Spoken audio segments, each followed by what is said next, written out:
নমস্কাৰ বন্ধু বান্ধৱীসকল আপোনালোকে চাইছে চাহি টেকনলজি ইউটিউব চেনেল প্ৰতিদিনৰ দৰে আজিও বহুকেইটা গুৰুত্বপূৰ্ণ খবৰ এই ভিডিঅ'টোৰ মাধ্যমেৰে মই আপোনালোকৰ মাজলৈ লৈ আহিছোঁ যে ভিডিঅ'টো আপোনালোকে সম্পূৰ্ণভাৱে চাব আৰু চেনেলটো যদি নতুনকৈ আহিছে তেন্তে চেনেলটো প্লিজ ছাবস্ক্ৰাইব কৰিব আৰু চাইডত থকা বেল আইকনটো প্ৰেছ কৰি দিব যাতে এনেকুৱা ধৰণৰ ভিডিঅ'সমূহৰ নটিফিকেশ্যন আপোনালোকে সকলোতকৈ সোনকালে পায় তে আহকচোন আজি এই ভিডিঅ'টো আৰম্ভ কৰোঁ আজি পৰা প্ৰথমটোৱে বহুতে ডাঙৰ বিগ ব্ৰেকিং নিউজটা মুকলি হৈছে কিয়নো কথাটো মন কৰিব কিয়নো কৈছে যে আজমল মানে মুছলমান নহয় বিজেপি যুদ্ধ আজমলৰ লগতহে মুছলমানৰ লগত নহয় এই মন্তব্য ৰাজ্যৰ মন্ত্ৰী ডক্টৰ হিমন্ত বিশ্ব শৰ্মাৰ আৰু তাৰ লগতে প্ৰথমতে কৈছে বদৰুদ্দিন আজমল মানে মুছলমান নহয় লগতে ডক্টৰ শৰ্মাই কয় যে বিজেপি যুদ্ধ আজমলৰ লগতে মুছলমানৰ লগত নহয় আৰু এই বৃহৎ মন্তব্য কৰিছে মন্ত্ৰী ডক্টৰ হিমন্ত বিশ্ব শৰ্মাই কিয়নো মন্ত্ৰীগৰাকীয়ে কয় যে বদৰুদ্দিন আজমল মানে কোনো কাৰণে মুছলমান হ'ব নোৱাৰে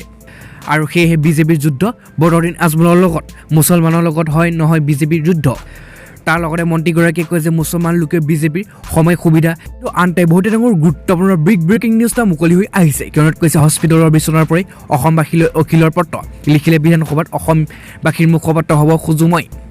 তাৰ লগতে কৈছে মই বিধানসভা অসমবাসী ৰাইজৰ মুখপাত্ৰ হ'ব খোজো মই চৰকাৰ জাতিদ্ৰোহী কামৰ বিৰুদ্ধে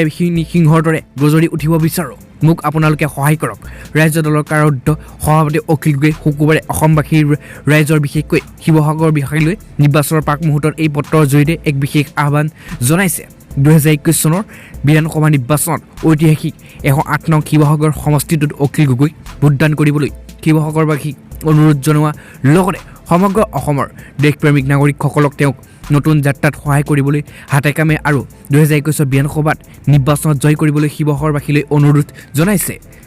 কিয়নো ইয়াত কোৱা হৈছে যে আগন্তুক নিৰ্বাচনত প্ৰতিদ্বন্দ্বিতা আগবঢ়োৱাৰ বাবে আৰ্থিক সহায় বিচাৰিলে ৰাজ্য দলৰ পত্ৰখনৰ জৰিয়তে অনুৰোধ জনালে অখিল গগৈ যিসকলে তেওঁক আৰ্থিকভাৱে সহায় কৰিব বিচাৰে তেওঁলোকে ভাৰতীয় ষ্টেট বেংকৰ দিছপুৰ শাখাৰ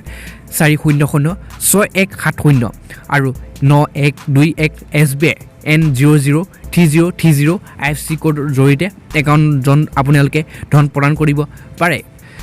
আৰু তাৰ লগতে পত্ৰখনৰ জৰিয়তে শিৱসাগৰবাসীলৈ বিশেষ প্ৰতিশ্ৰুতি আগবঢ়ালে অখিল গগৈ অনাগত দিনত শিৱসাগৰক ভাৰতবৰ্ষৰ আইনিক ছাইট আৰু পৰিণত কৰাৰ প্ৰতিশ্ৰুতি দিছে অখিল গগৈয়ে লিখিলে মোক বিধায়ক ৰূপে জয়ী কৰক মই সৰ্বোচ্চ ঢাল দিম শিৱসাগৰৰ লগতে দেশ মাতৃৰ সেৱাৰ বাবে শিৱসাগৰক শিক্ষিতৰ সমষ্টিৰ ৰূপে গঢ়ি তুলিবৰ পাছত আৰু আজি দিনটো অতি গুৰুত্বপূৰ্ণ ভয়ংকৰ বিগ ব্ৰেকিং নিউজটো মুকলি হৈ আহিছে তেওঁ কৈছে অহা 15 আৰু 16 মাৰ্চত বেংকৰ কৰ্মচাৰী ধৰ্মঘট তাৰ লগতে কৈছে কি প্ৰভাৱ পৰিব বেংকৰ কাম কাজত জানি লওক সবিশেষ কিয়নো কৈছে দেশৰ ৰাজহুৱা খণ্ডৰ বেংকক ব্যক্তিগতকৰণৰ বিৰুদ্ধে কেন্দ্ৰীয় চৰকাৰৰ বিৰুদ্ধে ধৰ্মঘট নামিব বেংকৰ কৰ্মচাৰীসকল দেশৰ বেংকিং সেৱা খণ্ডক প্ৰভাৱিত কৰিব পৰাকৈ ৰাজহুৱা খণ্ডৰ বেংকৰ লগতে অতি পুৰণি ব্যক্তিগত বেংকৰ প্ৰায় 10 লাখ কৰ্মচাৰী আগন্তুক 15 আৰু 16 মাৰ্চত ধৰ্মঘট কাৰ্যসূচী ৰূপায়ণ কৰিব কিন্তু ইয়াত কৈছে দৰাচলতে বিত্তমন্ত্ৰী নিৰ্মলা সীতাৰমণে চলিত বৰ্ষৰ ফেব্ৰুৱাৰী সংসদত কেন্দ্ৰীয় বাজেটত উত্থাপন কৰাৰ সময়তে 1.75 লাখ কোটি টকাৰ উদ্ধাৰ কৰাৰ বাবে চৰকাৰে বিনিয়োগ কাৰ্য বন্ধ কৰাৰ অভিযানৰ অংশ হিচাপে ৰাজহুৱা খণ্ডৰ বেংক ব্যক্তিকৰণৰ কথা ঘোষণা কৰিছিল কিন্তু ইয়াত কৈছে IDBI বেংকৰ বাহিৰে চৰকাৰে 2021 বৰ্ষত দুটাকৈ ৰাজহুৱা খণ্ডৰ বেংক আৰু এটা সাধাৰণ বীমা কোম্পানী ব্যক্তিগত প্ৰস্তাৱ দিছিল যাৰ বাবে 9টাকৈ বেংক ইউনিয়নৰ আৰু মুখ্য সংস্থা ইউনাইটেড ফাৰ্মৰ আৰু বেংক ইউনিয়নৰ এই যে সিদ্ধান্ত বিৰোধিতা কৰি চৰকাৰৰ বিৰুদ্ধে 15 আৰু অহা 16 মাৰ্চত অৰ্থাৎ আগন্তুক সোমবাৰ আৰু মঙলবাৰে দেশজুৰি বেংকৰ কৰ্মচাৰী ধৰ্মঘটৰ আহ্বান জনাইছে তাৰ লগতে কৈছে যিহেতু 15 আৰু 16 মাৰ্চৰ ধৰ্মঘটৰ পূৰ্বে দ্বিতীয় শনিবাৰ দেওবাৰ উপলক্ষে 13 আৰু 14 মাৰ্চতো বেংক বন্ধ থাকিব তেনেস্থলত আগন্তুক 4টা দিন ধৰি বেংকৰ সেৱা প্ৰভাৱিত হোৱাৰ সম্ভাৱনা আছে অৱশ্যে এই 4 দিনত ATMৰ সেৱা কাৰ্যকৰী হৈ থকাৰ সম্ভাৱনা আছে কিন্তু তাৰ লগতে কৈছে স্লেক আৰু ক্লিয়াৰেন্স নতুন ID খোলাৰ লগতে ডিমাণ্ডো ড্ৰাফ্ট জাৰি কৰা আৰু ঋণ প্ৰক্ৰিয়া আৰু যদি আদায় প্ৰক্ৰিয়া সেৱাসমূহ 17 মাৰ্চলৈকে প্ৰভাৱিত হোৱাৰ সম্ভাৱনা আছে আৰু তাৰ লগতে কৈছে ভাৰতীয় ষ্টেট বেংকে এই সম্পৰ্কত জনায় যে বেংকে সকলো শাখা আৰু কাৰ্যালয়ত স্বাভাৱিক কাৰ্যকলাপৰ ব্যৱস্থা কৰিছে কিন্তু ধৰ্মঘটৰ বাবে কাম কাজ প্ৰভাৱিত হ'ব এইবাৰ পাছত আৰু আজি দিনটো অতি গুৰুত্বপূৰ্ণ বিগ ব্ৰেকিং নিউজটা মুকলি হৈছে কিয়নো কৈছে যে ৰাজনৈতিক বতাহে দৰ্জা টুকুৰিয়ে মন্ত্ৰী ডক্টৰ হিমন্ত বিশ্ব শৰ্মাই গৌৰৱ গগৈৰ লগতে বহুকেইটা বিস্ফোৰক মন্তব্য কৰিছে আৰু তাৰ লগতে ইয়াত কৈছে কাজিৰঙাত এক বিশেষ সাক্ষাৎকাৰত বহুকেইটা মন্তব্য আগবাঢ়িছে কংগ্ৰেছৰ সাংসদ গৌৰৱ গগৈ বিজেপি মন্ত্ৰী হিমন্ত বিশ্ব শৰ্মাৰ সন্দৰ্ভতো আগবাঢ়ে বহু মন্তব্য গৌৰৱ গগৈ কয় যে ৰাজনৈতিক বঁটা 4,000 টুকুৰে মন্ত্ৰী হিমন্ত বিশ্ব শৰ্মাই আৰু লগতে কৈছে মন্ত্ৰী শৰ্মাই কোনোদিনে কোনো দলৰে বিৰুদ্ধে নাছিল আৰু এতিয়াও নাই যাৰ শাসন আৰু শক্তি থাকে সেই দলতে মন্ত্ৰী হিমন্ত বিশ্ব শৰ্মা থাকে পূৰ্বে কংগ্ৰেছৰ শাসনত কংগ্ৰেছৰ সৈতে বিজেপিৰ শাসনত বিজেপিৰ সৈতে আৰু এইবাৰ কংগ্ৰেছৰ শাসন আহিব আৰু এইবাৰ পুনৰ কংগ্ৰেছৰ দুৱাৰ টুকুৰিয়াব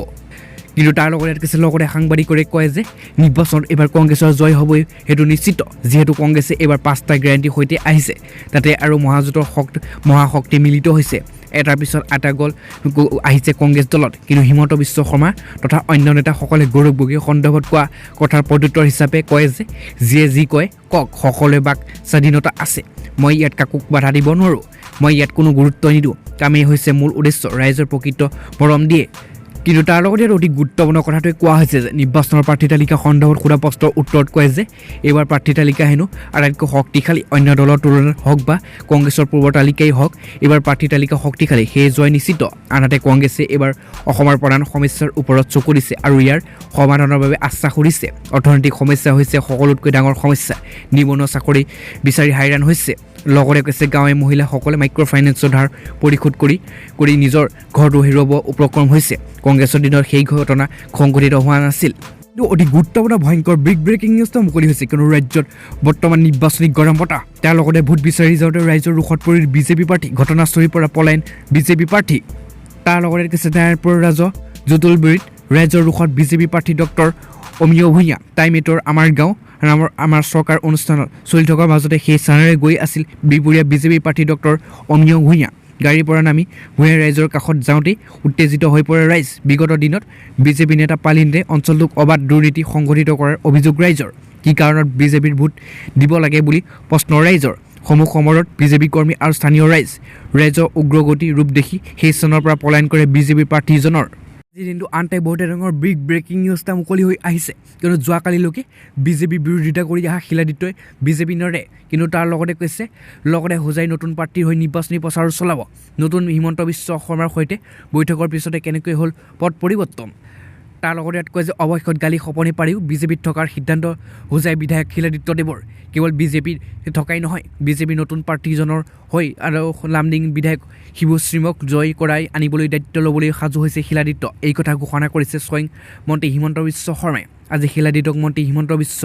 শৰ্মা আৰু বিজেপিৰ ৰাষ্ট্ৰীয় সাধাৰণ সম্পাদক দিলীপ শইকীয়াই সাক্ষাৎ কৰাৰ পিছতেই এক সংবাদমেল আয়োজন কৰে এই সংবাদমেলতে মন্ত্ৰী ডক্টৰ হিমন্ত বিশ্ব শৰ্মাই শিলাদিত্য বিজেপি আছিল আৰু আছে আৰু হৈ থাকিব বুলি জনায় পিছে হঠাৎ কিয় এই নাটকীয় পৰিৱৰ্তন এনেকৈ সামান্য হ'ল নাৰাজ শিলাদিত্য টিকট নাপায় যি সময়ত সাহসীয় দলৰ মন্ত্ৰী চমু ৰংহং আৰু কংগ্ৰেছলৈ যোৱাৰ পিছতো তেওঁক কোনেও ৰখোৱা নাছিল যি সময়ত দিলীপ ঘোষৰ দৰে জ্যেষ্ঠ